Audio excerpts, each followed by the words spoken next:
بسم الله الرحمن الرحیم. په دنیا کې الله تبارک و تعالی قسم قسم انسانان پیدا کړي دي او به د هر انسان د پاره ځان له طبیعت، ځان له اخلاق، ځان له خو ورکړي دي او ورسره ځان له عقل او فی ورکړي ده. عقل د الله رب العزت د طرف نه د یو نعمت دی چې بدايه نهایه کې راځي. الله تعالی چې عقل پیدا کو او ته فرمایل پتا باندې به د خلق رانیسم او پتا باندې به د خلق پرېدم.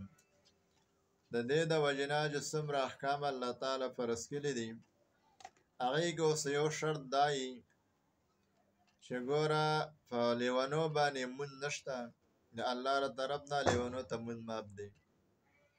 پر سره د روزې باره کې راځي چې روزه لیوانو ته ماف ده.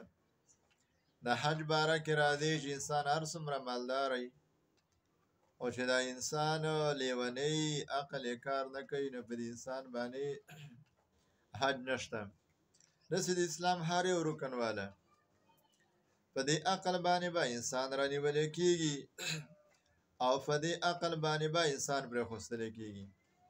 د دې د وجنه د الله د پیغمبر علیه الصلاة والسلام فرمایي خیر انسان هغه دی الکیس من دان نفسه وعمل لما بعد الموت.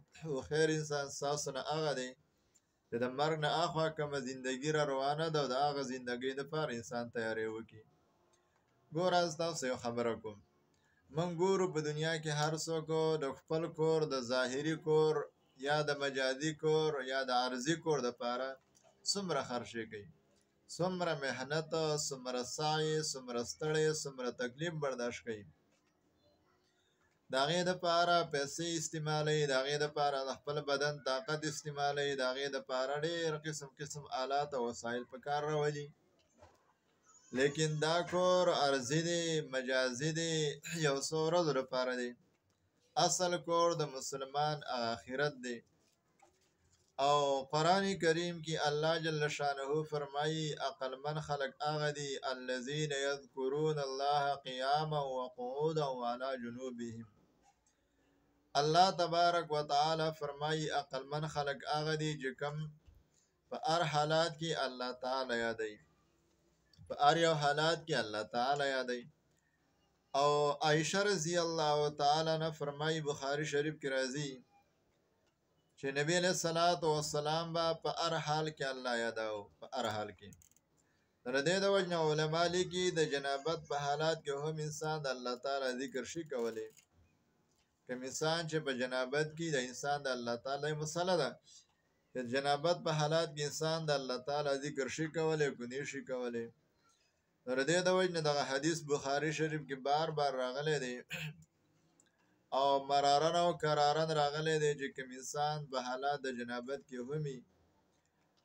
نو عائشه رضی الله تعالی عنها فرمایي چې نبی علیہ الصلوۃ والسلام هغه د الله تعالی ذکر کاوه په حالات هر یو حالاتو کې. نو دې د وجنه عقلمن انسان هغه دی چې کوم انسان په هر حال کې الله تعالی یاد کړي. ورونو موږ او تاسو په دنیا کې څوک د چا سره محبت کوي، دا محبت ختمیږي. څوک د چا سره محبت کوي، دا محبت ختمیږي. اصل محبت دا د الله تعالی سره پکار دی.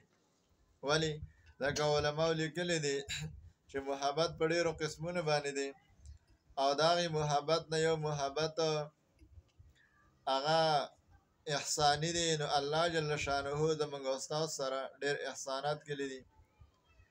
او یو محبت کمالي دی، نو الله تعالی د کمالاتو مالک دی. یو محبت هغه جمالی دی، نو الله تعالی ښایستم دی. نو غرض دا دی چې د محبت ځای الله تعالی دی او زموږ او ستاسو کور آخرت دی. نو چې موږ او تاسو د بل د زنده باد او د مرده باد نارې وو، بهتره دا ده چې موږ او تاسو د الله تعالی د ذکر وکړو. اخر وخت دی، د قیامت عالمي دی او په دې کې د الله تعالی ذکر کول ډېر اجر لري. نو موږ او تاسو له پکار دي چې د الله تعالی ذکر، د الله تعالی عبادت وکړو. دا د عقلمن سړي علامه ده. خلک وایي پلانکې سیاستدان ډېرو خیر دی، پلانکې سیاستدان ډېرو خیر دی، پلانکې ډېرو خیر دی، پلانکې ډېرو خیر.